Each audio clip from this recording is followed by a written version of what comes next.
Olá, ouvintes! Começa mais um Conversa Criminal, o seu podcast sobre ciências criminais. Sou Augusto Rodrigues, advogado criminalista. Olá, pessoal, tudo bem? Meu nome é Kinaton Tokizek. Sejam todos muito bem-vindos a mais um Conversa Criminal, um episódio especial hoje. E é um prazer estar aqui com vocês. Meu nome é Lenin Pires, eu sou professor do Departamento de Segurança Pública da Universidade Federal Fluminense, antropólogo de formação. Eu sou professora Glaucia Mouzinho, né? Sou professora do Departamento de Ciências Sociais da Universidade Federal Fluminense e também pesquisadora do INEAC, como os meus colegas. Olá, sou Lucia Eivan, antropóloga, professora da Universidade Federal Fluminense do Departamento de Antropologia e também pesquisadora do INST-INEAC. Muito bem, hoje viemos aqui com a participação especial dos professores em homenagem ao professor Cândido Lima, que recentemente nos deixou. O professor Cândido Lima, que também participou de um episódio aqui no Conversa Criminal, a convite especial do professor Kinaton Tokizek. E de razão, da passagem do professor Kant, estávamos conversando, de fazermos um episódio em homenagem ao professor Kant, falaram sobre o legado acadêmico dele, a importância dele como pesquisador, como professor. Então, fiz esse convite aqui para os professores e agradeço já de antemão a participação. Então, como primeira pergunta, já adentrando a questão do professor Kant, se cada um dos convidados puder falar, qual é a relação do professor Kant, como conheceu o professor Kant, como era a relação na academia com ele. Por favor, fica à vontade. Vamos pela ordem cronológica ou... Acho que pode ser pela ordem cronológica, seria bem interessante. Pelo meu cálculo, seria a professora Glaucia, não é mesmo? Porque assim, eu quero aproveitar até já perguntar para a professora Glaucia um pouco, porque eu fui orientando o professor Pedro Bodet, que fez parte da formação também da escola de Niterói, da famosa escola de antropologia de Niterói. Então, eu sempre fico muito curioso como é que era, na década de 90, todos esses professores que, para mim, são grandes referências, Eu olho para eles, grandes lideranças, assim como vocês, que são gerações também subsequentes dessa mesma escola. Então, acho que a professora Glaucia, ela vai poder, talvez, contar esse início muito bonito, muito legal dessa história aí. Bom, quando eu iniciei os meus contatos com meus professores, não só o Kant, mas a Simone, falando desse tema que você me pediu para comentar, história de como eu conheci o Kant é outra, mas já existia essa conversa da Escola Antropológica de Niterói, que na verdade é objeto de discussão do Castro Faria, de professores dos nossos professores, por uma série de razões que não dá tempo aqui de falar, Mas o interessante é que tinham eram todos próximos, apesar de divergências aqui e ali, e formavam um grupo que aos poucos, foi, vamos dizer, interagindo mais em torno da construção das pós-graduações, em torno do próprio NUFEP, no Núcleo Fluminense, que nós tivemos e que ainda temos, que iniciou todo esse processo coletivo, vamos dizer assim, das discussões do Kant, Bom, eu também fui orientada da Simone, no mestrado, Simone Guedes, que também nos deixou, infelizmente, há alguns anos atrás, e que foi orientadora do Bodet, do Pedro Bodet, que também, infelizmente, nos deixou, muito recentemente, muito brevemente, mas, enfim. Não sei se era isso que você queria que eu falasse, Bom, eu digo para você que é um mito um pouco, essa história da Escola Antropológica de Niterói. Talvez o Lene possa dizer mais alguma coisa, mas eu mesma não vivenciei, a origem dessa escola, que está lá nas discussões do Castro, da Simone, do Kant, do Mello, que concordam e discordam, sobre isso. Não, pois eu conheci o Kant, na verdade, é uma situação muito, muito peculiar. Porque eu estou na universidade pública desde a década de 80, Só que eu era técnico administrativo. Eu tenho uma formação como técnico de química e trabalhei muitos anos como técnico de química da Universidade Federal do Rio de Janeiro, onde eu conheci o Ronaldo Lobão, que também é um colega nosso, antropólogo, e hoje professor da Faculdade de Direito. e nós dois éramos administrativos, e nós dois fomos sindicalistas. Só que lá no final do início dos anos 2000, eu já estava meio desculpa a expressão, de saco cheio do movimento sindical, né? Porque isso é outro assunto, né? E eu conheci o Roberto Kant numa festa na casa do Ronaldo. E eu era sindicalista, a gente conversou bastante, tudo mais. E lá por 2000, mais ou menos, eu queria terminar o curso de graduação. E o Kant, então, me convidou, né? O Ronaldo, na verdade, me convidou para atuar como coordenador administrativo do Núcleo Fluminense de Estudos e Pesquisa, né? Onde já tinha aí o Roberto Kant coordenando, né? Que é uma ideia do Castro Farias, inclusive. Né? No FEP, é uma ideia do Castro Farias, que foi colocada em prática pelo Roberto Kant. Kant pegou a ideia do Castro, deu, né? Como era típico dele, né? Da forma de coisa.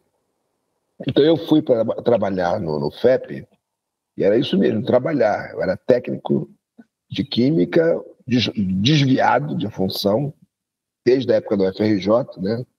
E fui lá para atuar como coordenador. E ali eu fui observando, né? Minha formação é em Ciências Sociais, né? na graduação, e eu fui observando como o Roberto Kant orientava os seus alunos. Entre eles, hoje, o professor Fábio Reis Mota.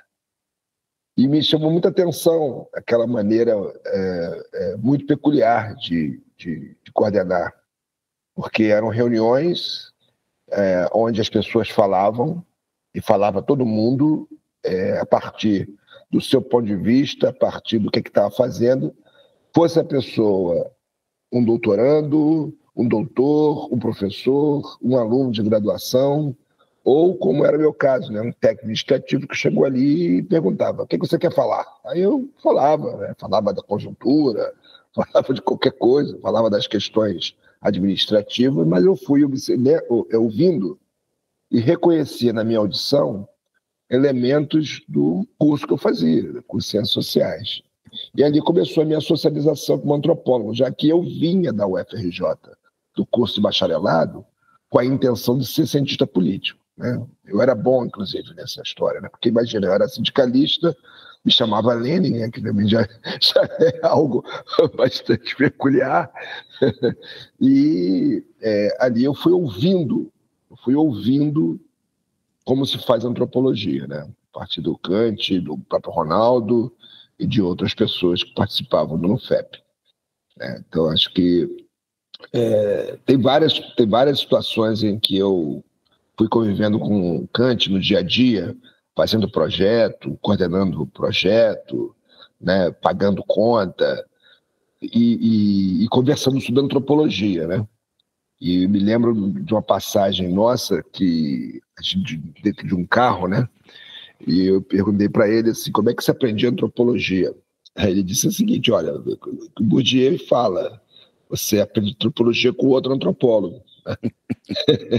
Você vai adquirindo hábitos. Então eu diria que o meu hábito de antropólogo foi adquirido, né, vendo o Roberto Kant e outros antropólogos trabalharem, né? Entre eles a Simone Guedes, né, a Eliane Cantarino, o Marco Antônio da Silva Mello, né, entre vários outros aí que estão nessa origem da chamada Escola Antropológica de Niterói, que é mesmo um mito, uma brincadeira, uma coisa que não vale, mas eu diria que, pegando essa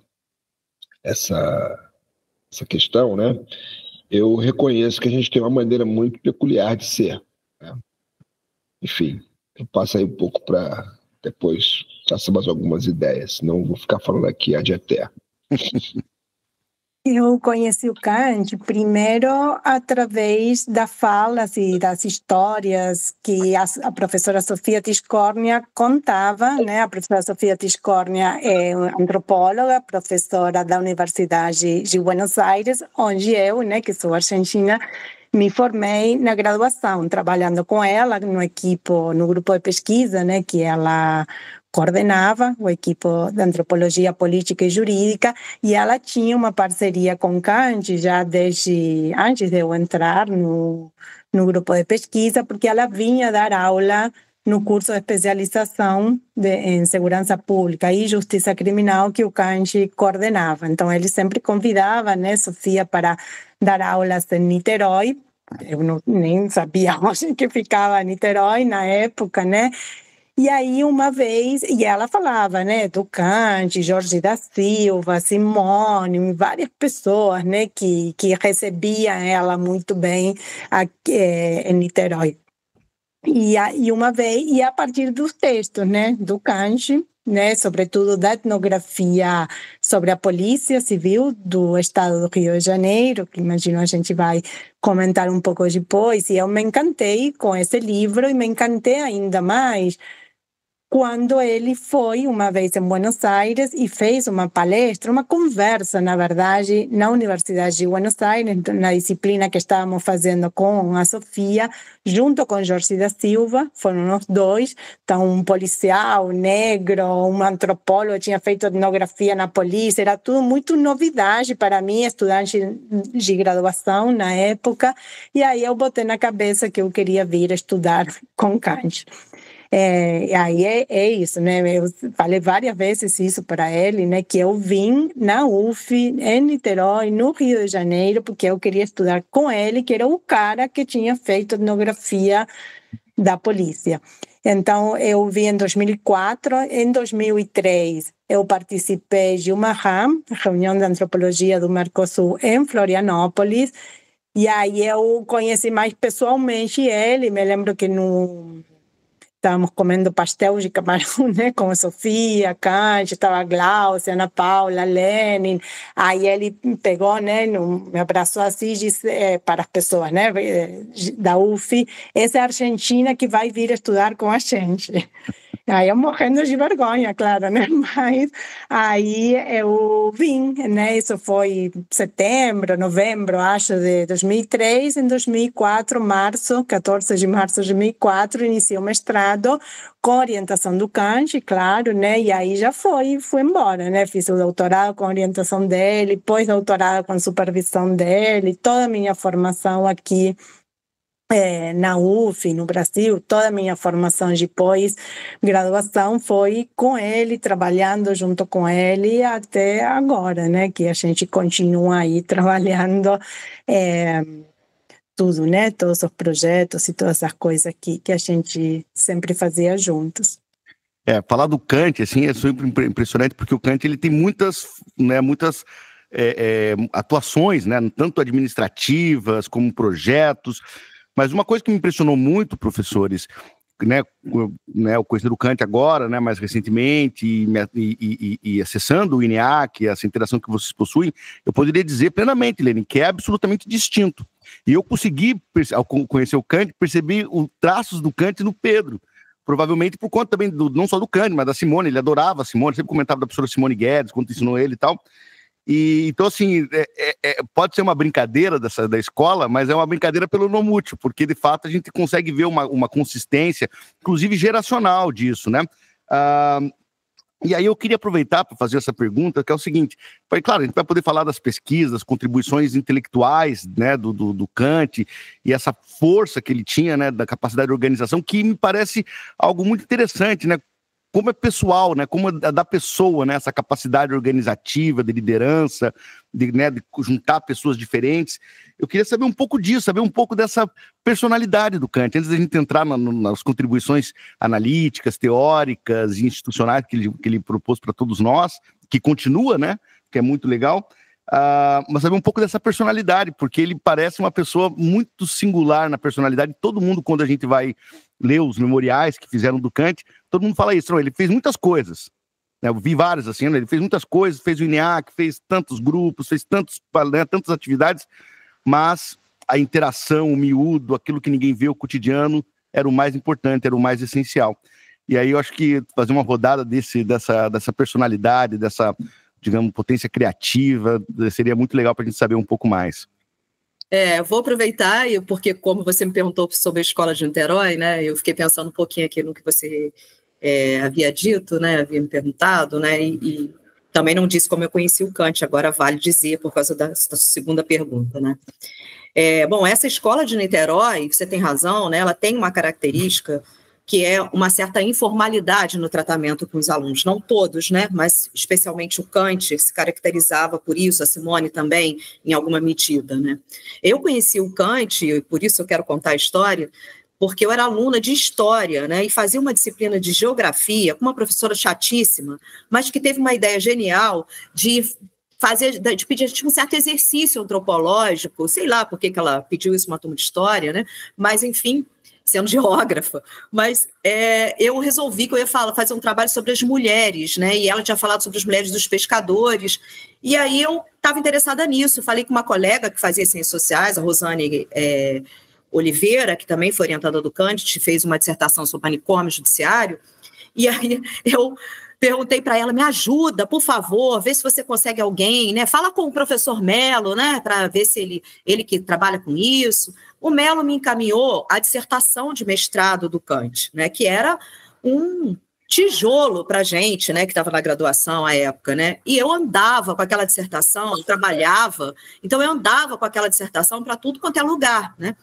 Até que um dia eu fui num bar, né, que a gente, é outra característica dessa escola, né, fazer essa socialização no bar, como a Lucia descreveu, e aí eu estava no bar e com outros professores que eu conhecia, e aí o Kant sentou na mesa conosco, e ele olhou, porque eu estava em cima da mesa, a dissertação dele, e ele falou, você está lendo isso? Eu falei, tô. Né? Aí ele falou, tá gostando? Eu falei, tô gostando muito, adorei o texto, tô adorando o texto. Eu falei, fui eu que escrevi, né?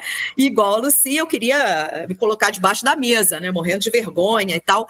E depois fui ser bolsista dele, de iniciação científica, uma primeira leva de bolsistas, né? Eu, Ana Paula, Paulo Gabriel, Ana Paula Miranda, né? Também professora da UF, Paulo Gabriel e Lu, que é especialista no Oriente Médio, né? Um professor que tem seus estudos no Oriente Médio, e outros colegas que depois tomaram outros rumos, né? E a Rosane, que eu já mencionei. Então, começou assim, e é muito interessante, porque as primeiras reflexões do Kant sobre essas questões, elas foram, em alguma medida, divididas conosco, e sempre com essa característica pouco hierárquica, né?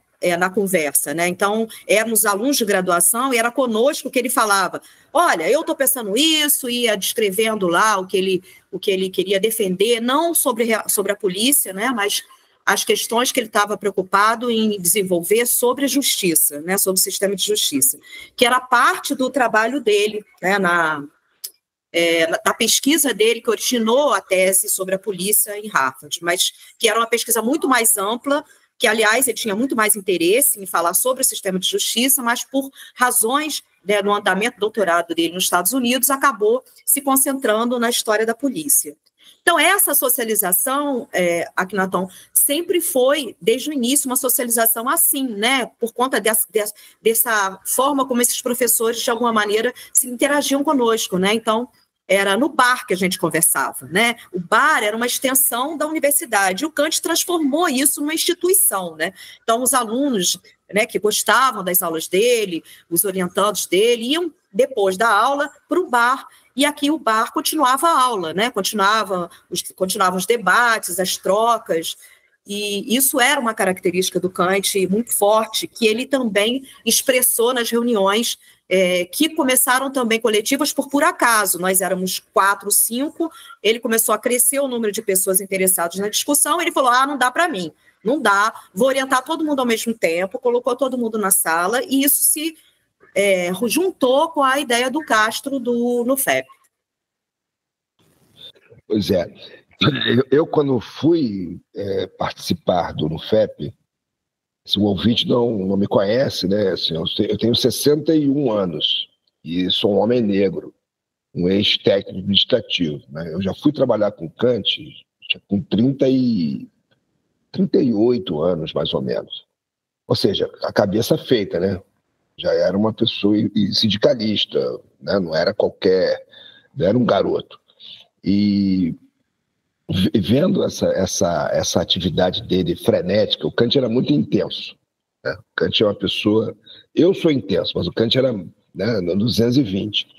E me chamava muita atenção como alguns alunos pegavam o trejeito dele. Né? Tinha algumas pessoas que se encantavam com aquela personalidade e tal. Agora, o Kant era uma pessoa muito generosa. E isso é uma coisa que me chamou muita atenção, que eu fui trabalhar com ele também por razões financeiras. Eu tinha muitas dificuldades como funcionário público, eu tinha muitas dificuldades de recursos, né? Então, o Kant, eu fui trabalhar, fui fazer lá um apoio técnico, uma colaboração técnica, e ele conseguiu uma bolsa para eu poder sobreviver melhor, porque o meu salário como servidor público não alcançava. E depois que eu fui ouvindo aquelas coisas todas e fui entendendo, sobretudo, o que é a carreira das ciências sociais, porque esse é um outro problema, né? Os estudantes em sala de aula, muitas vezes não têm muita dimensão de o que ele vai poder fazer na vida, ainda mais nessa área nossa, área das ciências sociais, né? Não é engenharia, não é direito, não é medicina. Né? Então você vai pegando um pouco a manha, digamos assim, e vai se interessando, então, por desenvolver um estudo, porque é uma coisa muito comum na nossa área. A formação profissional, ela pode se dar em qualquer lugar, para qualquer lugar.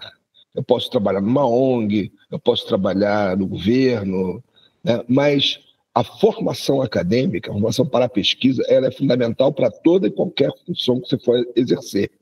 Que você tem que pensar, você tem que imaginar cenários, né? Então eu fui pensando que fazer o mestrado era uma qualificação para eu, inclusive, continuar como técnico administrativo da universidade. Eu não tinha interesse em ser professor. Né? E mesmo assim o Kant me apoiou. Ele me apoiou num nível de conseguir recursos para me dar uma bolsa de mestrado, por exemplo, coisa que eu não podia ter porque eu era técnico administrativo da universidade. E depois também, como doutorando, a mesma coisa. E de onde saía esse recurso? Esse recurso saía da bolsa dele, da bolsa que ele tinha como bolsa de produtividade. Ele dividia comigo, como dividia com outras pessoas. Né? Os projetos que ele bolava, que ele criava, esses recursos eram transformados em bolsas para alunos de graduação, de mestrado, de doutorado. Então, muita gente pôde se formar, pôde entender o que é essa carreira a partir desse olhar, que é um olhar empreendedor, mas não é esse empreendedorismo de que as pessoas falam por aí. É um empreendimento voltado para que as pessoas façam da sua vida aquilo que elas querem fazer. Né? E isso foi um traço que ele apresentou para mim, né? E eu levei isso como um ensinamento para a minha prática profissional. Essa aclaração que eu quero fazer, né, é importante, porque o Kant, para quem não conhecia, era visto como turrão, como uma pessoa difícil, né, uma pessoa de trato difícil, e tinha também os detratores, né, que diziam que ele queria se dar bem, e, na verdade, ele foi um grande empreendedor junto com as pessoas daquilo que elas queriam fazer das suas vidas, né? E realmente, assim, passou aí pelo esse tempo que eu estou no FEP, no INEAC, né? Muita gente que está em muitos lugares, né? Mas depois eu posso falar um pouco mais sobre isso. Até uma singela contribuição que eu posso fazer pelo brevíssimo contato que tive com o professor Kant, naquele episódio, né, que gravamos, né, com ele. E daí, naquele episódio, eu até havia comentado, né, eu como operador do direito, né, fui servidor judiciário paranaense aqui por 10 anos, na militância da advocacia, e eu sou completamente desiludido com o direito. Nessa oportunidade, o professor Kant, eu falei, o Akhenaton bem sabe, eu não tenho a menor pretensão de pesquisar no direito, não tenho a menor pretensão de fazer um mestrado, doutorado no direito. Para mim, o direito é uma ferramenta de trabalho que eu uso para ganhar minha vida.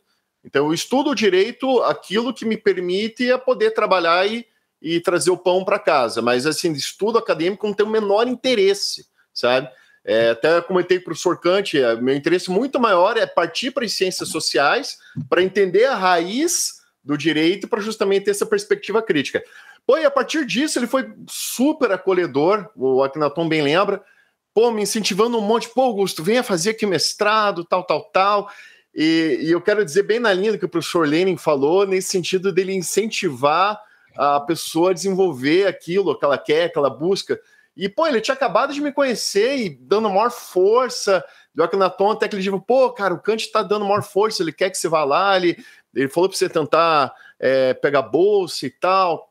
E, enfim, daí, infelizmente, logo em seguida, ele acabou partindo, né?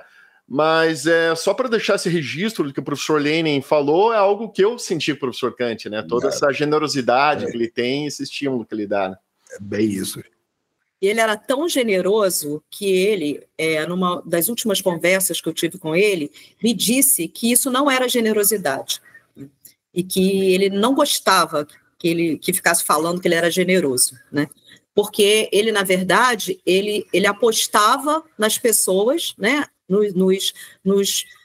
Nos caminhos que as pessoas poderiam traçar para elas mesmas, né? No interesse das pessoas. Então, ele dizia que era uma aposta, né? Ele me disse, é uma aposta, né? Eu aposto naquilo que eu acho que a pessoa está interessada em fazer e pode dar certo, pode não dar, né? Então, eu espero, sim, que ela, né, na medida do possível, leve adiante aquilo que ela se propôs. Então, não é generosidade coisíssima nenhuma, né? Ele dizia isso, né? Aí, para mim, era só a demonstração de que ele era mais generoso do que a gente dizia, né? Eu acho que era isso mesmo que ele fazia, Gláucia. Ele mesmo descreveu muito bem, porque ele, para mim, também tinha uma questão muito particular dele. Eu acho que isso demonstra, entre mil outras coisas, que ele era um antropólogo excelente, que ele conseguia ver nas pessoas o que elas tinham de potencial, não só o que elas queriam fazer, mas ele pegava uma característica da pessoa e apostava nessa característica, respeitando, né, a própria singularidade da pessoa e tudo mais.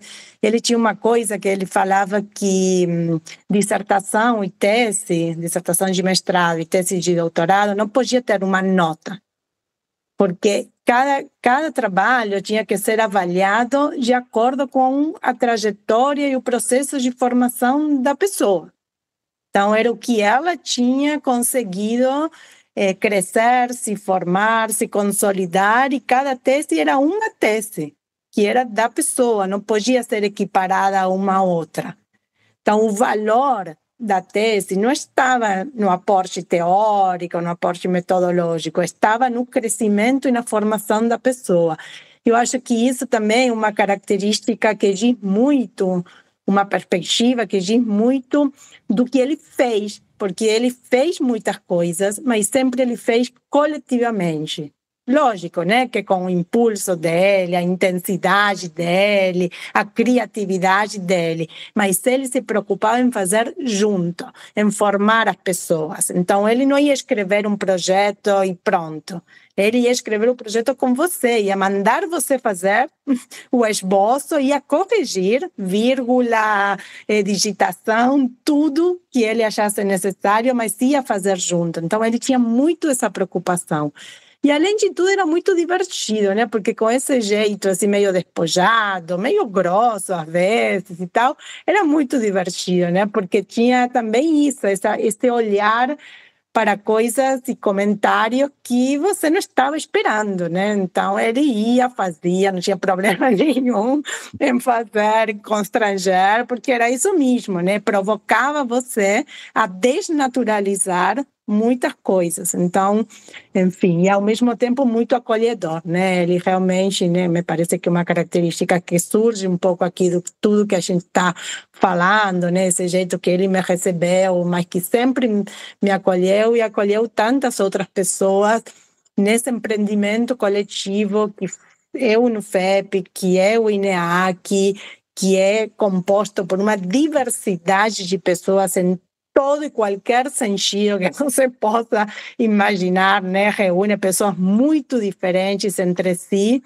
porque ele dava espaço para isso, né? Então, enfim, características bem interessantes, me parece, dele, que é isso que aqui Nathan falou, né? Convivendo com ele, que você ia construindo também essa relação. Eu diria que sim, que é impossível não se afetar pelo Kant, né? Ele realmente, como se diz, eu comento, né, que a importância de você ter um tipo de relação com os orientandos afetuosos, mas afetuosidade não é no sentido de ser carinhoso, né, mas no sentido de criar afetação. A pessoa vai ficar em alguma coisa, incomodada ou não, vai adorar ou não, mas não vai sair da sua posição.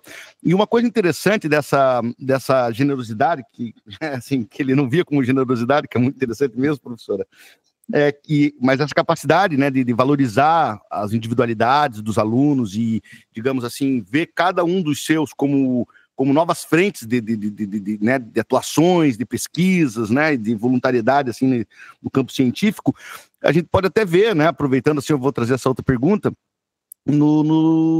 na ecleticidade dos seus alunos, né, ou seja, das pesquisas. Aqui eu sei que a professora Glaucia, ela não foi orientada pelo professor Kant no doutorado, mas trabalhou, né, com um processo de criminação e incriminação. O professor Lenin, né, pelo que eu posso ver aqui, trabalha, né, muito com a questão vinculada do ilegalismo, mercados, essa mobilidade que há, né, nesses espaços. E a professora Lucia, eu sei que nós estamos lendo agora aqui no nosso grupo de pesquisa, né, a discussão sobre moralidade, né, a situacionalidade da moralidade, trazendo, então, portanto, perspectivas que, embora possam ser trazidos todos no campo, né, da sociologia, da antropologia, são bastante distintas. Esse processo de orientação me dá a impressão, e essa é a minha pergunta, como que era essa afetação intelectual, assim, no sentido da orientação, dessas, ainda que a professora, por exemplo, Glaucia não tenha sido orientada, né, como que essa bagagem intelectual do Kant afetou, ou afeta até hoje, mas afetou vocês nesse processo de fazer as pesquisas? O que eu imagino é que ele valorizava muito a experiência de campo, né? Assim, mais do que a teoria propriamente dita, que deve ser, né, deve ser, se eu for pegar como exemplo o professor Pedro Baudet. Se quiserem falar um pouco sobre isso, sobre essa afetação intelectual, né? Como que isso pode contribuir ou contribuiu com vocês, seria bacana.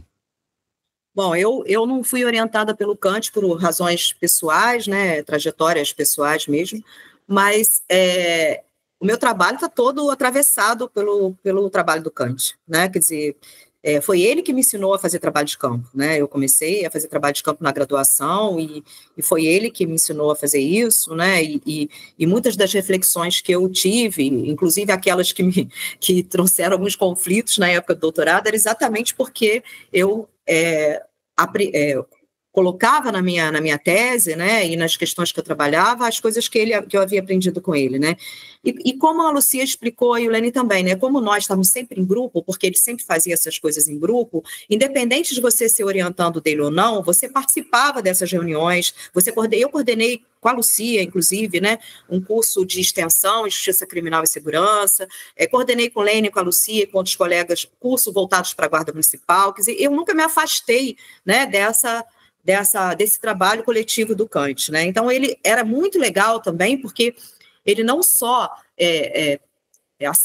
partilhava isso com pessoas que não eram orientandos dele também, né? Independente de ter começado com ele ou não, como foi o meu caso, como ele também partilhava isso com as pessoas com as quais nós trabalhávamos, né?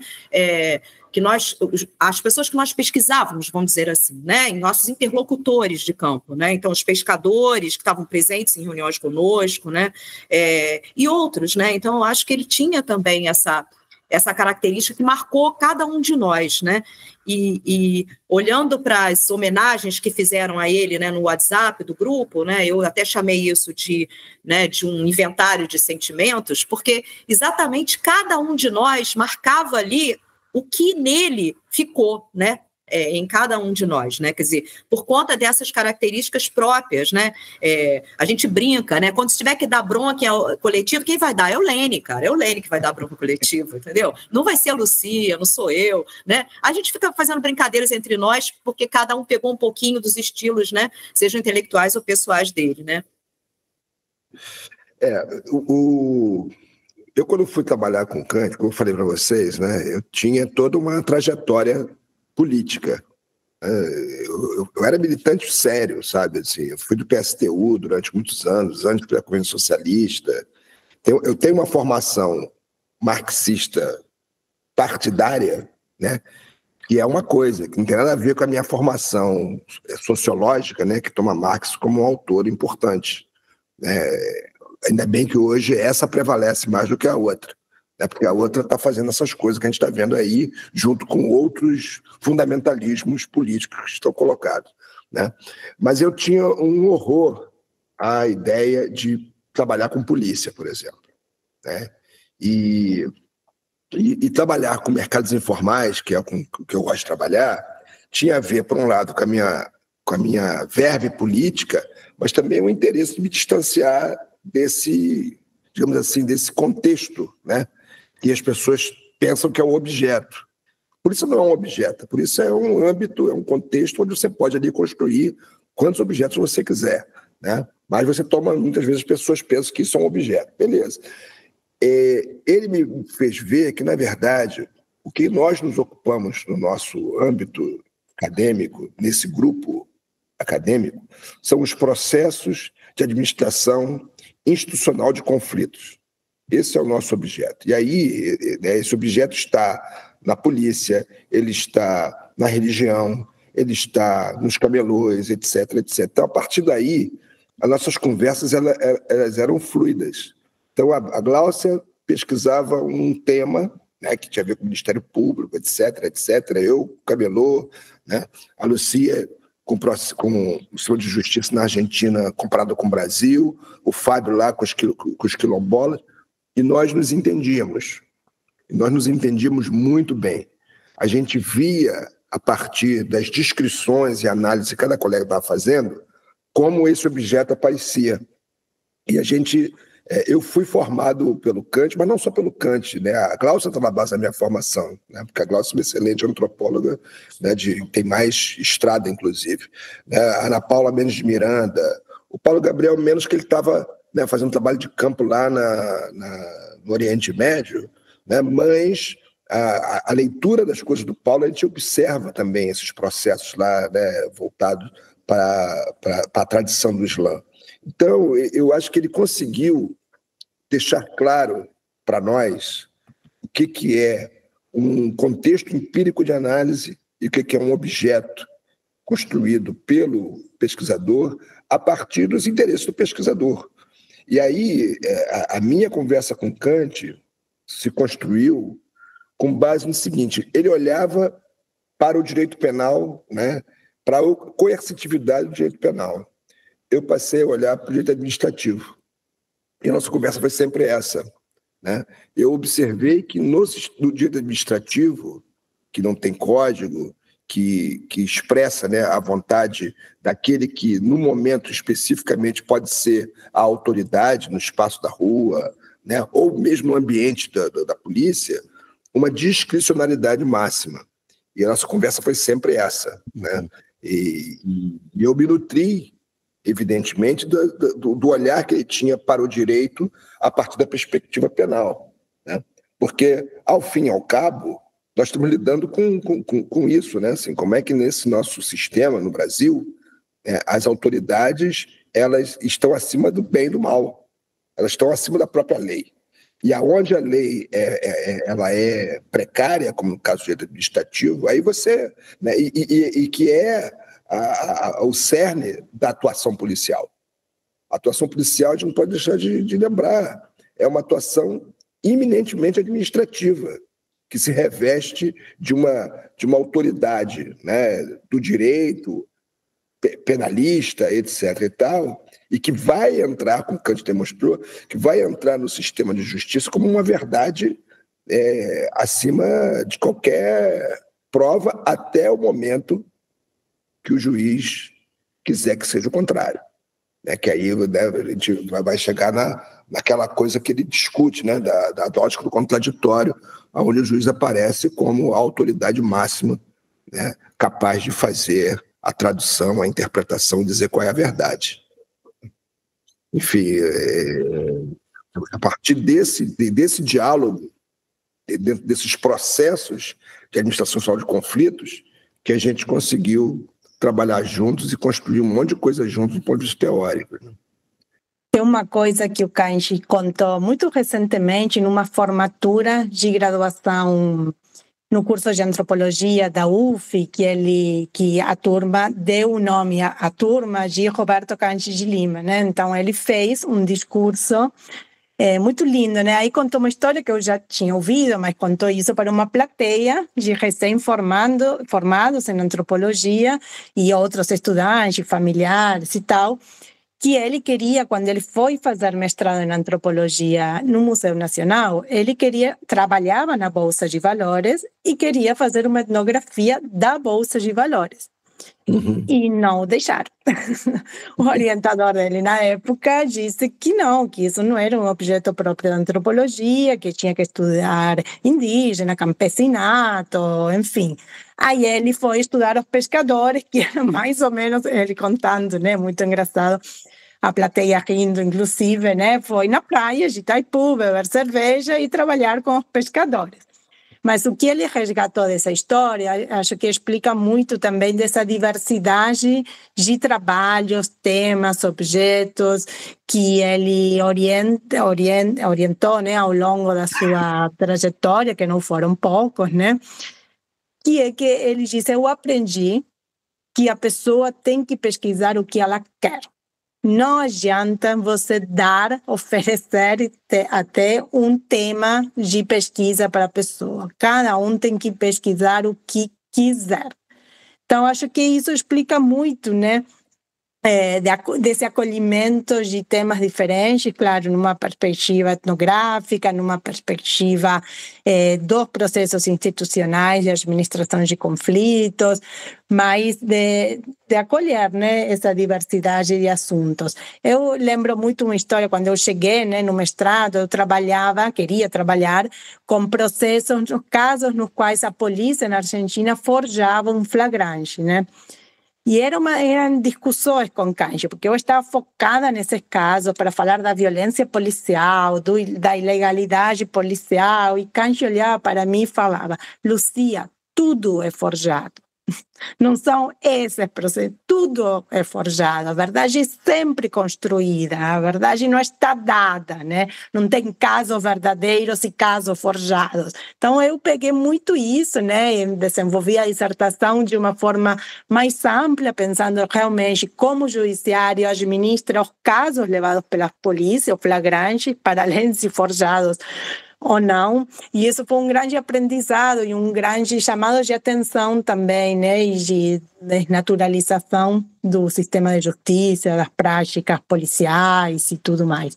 E uma outra dimensão que eu acho que ele enfatizava muito, como aqui Nathan falou, é a perspectiva etnográfica. Então, acho que nessa diversidade de temas, ele ensinava muito com histórias que ele contava, porque o Kanji não ensinava citando autores, não ensinava trazendo a teoria, ele ensinava contando histórias, e muitas delas da própria experiência dele, como eu falei, de uma forma muito divertida, ele era um bom contador de histórias.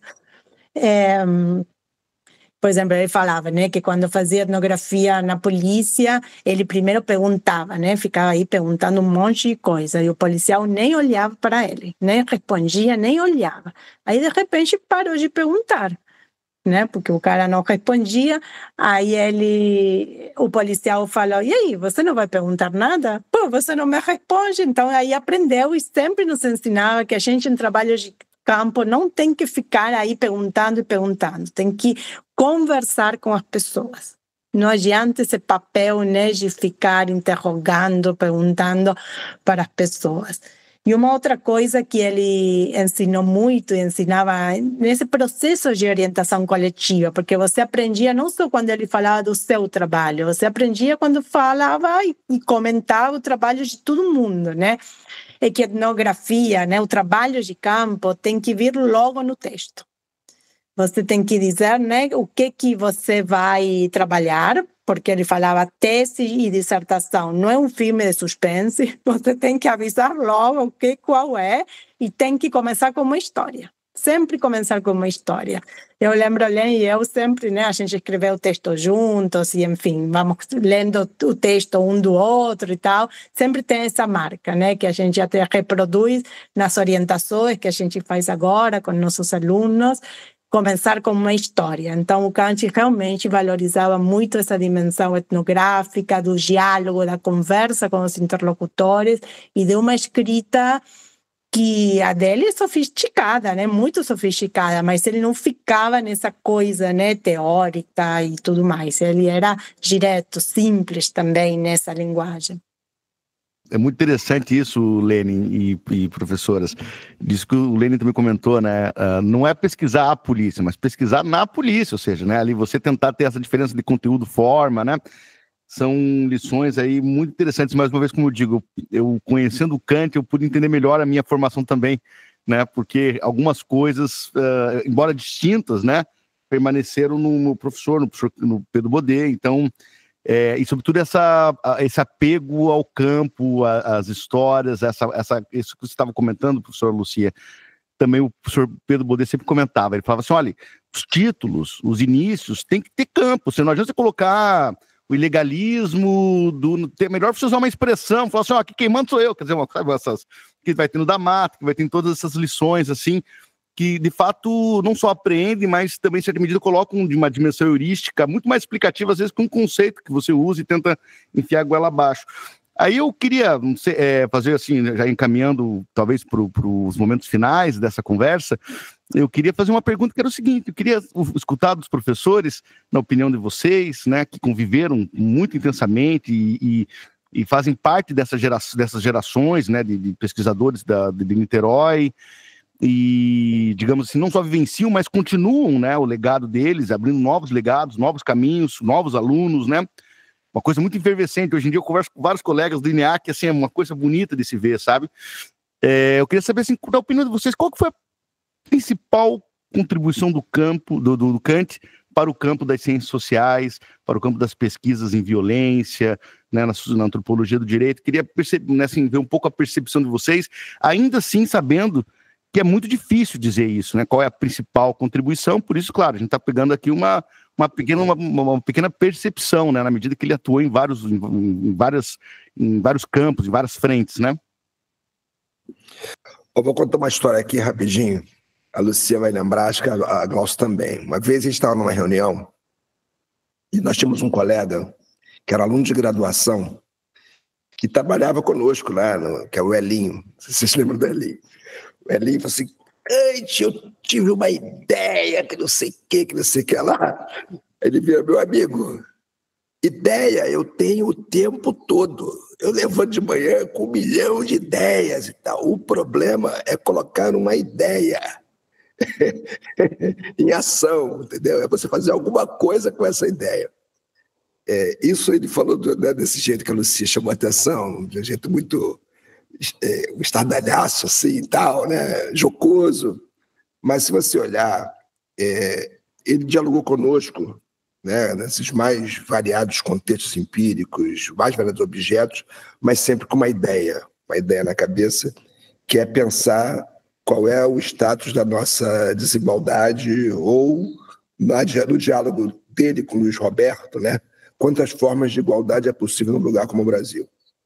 E acho que essa é a grande contribuição, né, dele, no sentido de desnaturalizar a noção de igualdade, né, e abrir o debate comparativo para pensar que numa sociedade como a nossa, é possível que se conjugar uma forma de se pensar igual que é distinta dentro do mundo pretensamente ocidental. E o Luiz Roberto está lançando, inclusive, agora, dia 1º, no nosso instituto, e depois na nossa editora lá, Autografia, né, um livro onde tem um prefácio do Kant, onde eles, de certa forma, dão mais clareza para esse diálogo. Então, ele sempre, tudo que ele fazia, tudo que ele discutia, colocava em perspectiva essa inquietação. Ele tinha uma inquietação, né, com relação a essa forma da gente conjugar a noção de igualdade numa sociedade que tem uma base escravocrata, né? Até hoje a gente percebe, não precisa fazer muito, basta ir na rua, você observa de que maneira, né, a escravidão marca de forma indelével as instituições no Brasil, né? E como isso, de certa forma, faz com que a gente tenha uma experiência muito particular, sui generis, no âmbito disso, que a gente pode chamar de Ocidente periférico. Eu acho, complementando o que a Lene disse, né, eu acho que tem uma coisa muito legal também, que tem a ver com todos os trabalhos diversos, né, que a gente comentou aqui, que é não só essa preocupação, mas a preocupação de que nossos trabalhos, em alguma medida, explicitasse isso, né, né, deixasse claro, né, como é que nós lidamos com as nossas tradições, né, especialmente quando ele se referia, né, às decisões jurídicas, etc., né, o campo da justiça, né, e outros. Então, eu acho que mais do que se preocupar, né, e explicitar ele próprio, né, isso carrega, né, essa marca, né, está presente nas discussões que todos nós fizemos e fazemos, né, os orientandos que ele deixou para que nós continuássemos, né, a formá-los, né, eu acho que todos nós enfatizamos isso, que era uma marca também do trabalho dele, né, deixar claro, né, não omitir essa tradição, né, não colocá-la por baixo do tapete, nos apresentando como uma sociedade individualista moderna, né, mas fazer valer uma discussão sobre essas diferentes tradições. Professores, aqui no nosso programa, nosso público é composto, né, por operadores do direito, estudantes, e para esse pessoal que ainda não teve um contato com a obra do Kant, puxando principalmente nessa perspectiva, né, das ciências criminais, né, numa crítica ao direito, ou mesmo desse estudo, né, que o professor Kant tem em relação à segurança pública, ao sistema punitivo, né, ao sistema penal, quais seriam as indicações de obras? Como que essa pessoa interessada na obra do Kant, que ainda não teve esse contato, quais obras poderiam ser indicadas, assim? Olha, eu particularmente acho que para alguém que quer... Aí depende, né? Depende do público. Eu acho que a Antropologia da Academia, Quando os Índios Somos Nós, é um livro fundamental. Fundamental porque ali ele realiza esse projeto comparativo, né, pensando o direito, as ciências sociais no Brasil e nos Estados Unidos de uma forma muito, muito didática, né, e muito sofisticada. E é um livro curto e denso, né? E a partir daí, a Polícia do Estado do Rio de Janeiro é uma leitura obrigatória, né? Acho que são duas leituras que você deve fazer para compreender o autor. E aí depois você vai lendo as outras coisas que são mais... assim, já é para iniciado, né? Os outros livros onde ele vai trabalhando os artigos e tudo mais, né? Já é para um público iniciado, mas eu penso que, do ponto de vista da compreensão do projeto etnográfico, esses dois livros eles são fundamentais. Não sei o que meus colegas acham. Posteriormente, bem posteriormente, né, a publicação da a polícia do Rio de Janeiro, seus dilemas e paradoxos, que é essa etnografia que o Lene está mencionando. Uma primeira edição em 2008, o Kanji reuniu numa coletânea vários artigos que ele tinha publicado, que é a coletânea Ensaios da Antropologia do Direito. E aí ele, me parece, né, reúne em vários capítulos, várias reflexões que estão na Polícia do Rio de Janeiro, nessa primeira etnografia, porque, como Glaucia falou, né, ele já tinha um investimento de etnografia, de trabalho de campo em todo o sistema de justiça criminal, mas ele só conseguiu escrever para a tese, por diversos motivos, a etnografia mais intensiva da polícia, mas já tem aí alguns elementos que trazem, me parece, uma outra contribuição do Kanji importante para a área da antropologia do direito, que é pensar que a polícia e o judiciário não são dois sistemas separados como o Brasil pretende, né? O sistema de segurança pública e o sistema de justiça criminal, mas o trabalho de um está absolutamente em conexão com o trabalho do outro. Então, como ele fala, né, na Polícia do Rio de Janeiro, a polícia muitas vezes faz o trabalho sujo que o judiciário não quer assimilar. Eu, por exemplo, que trabalho, né, questões de violência de Estado, onde aparece, né, a polícia como a principal responsável por causar mortes e tudo mais, é impossível você trabalhar esses casos sem olhar para o que o judiciário também faz ou deixa de fazer em relação a isso. Então, pensar esses dois âmbitos, o policial e o judicial, em diálogo, né, e não como sistemas separados, é uma outra contribuição que aparece muito nos capítulos de ensaios da antropologia do direito e que diz muito sobre essas formas de produção e reprodução da desigualdade no âmbito judiciário, a partir da lógica do contraditório, que é uma categoria que ele tem trabalhado com a professora Maria Estela Amorim, e tantas outras características com as quais ele vai explicar as práticas e teorias do judiciário também, do sistema de justiça criminal.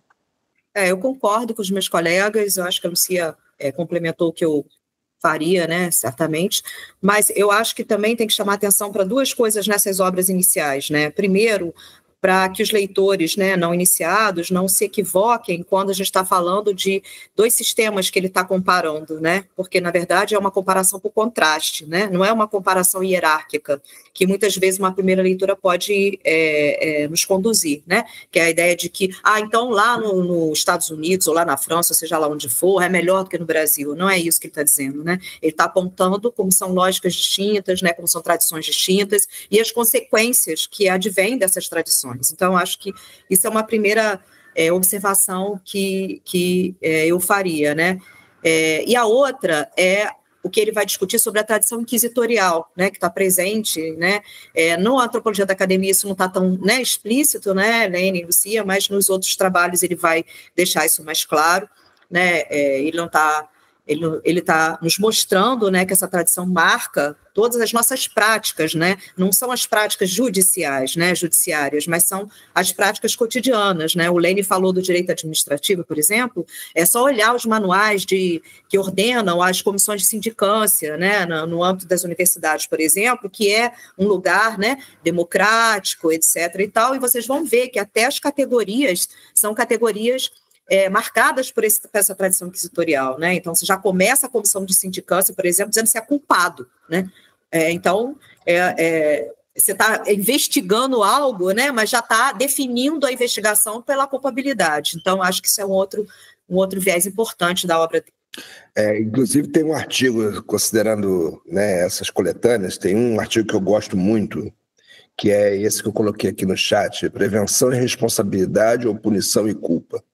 Uma discussão sobre alguns reflexos da ambiguidade de nossos modelos de controle social e produção da verdade na administração da burocracia oficial brasileira. É bem isso que a Glaucia chamou a atenção.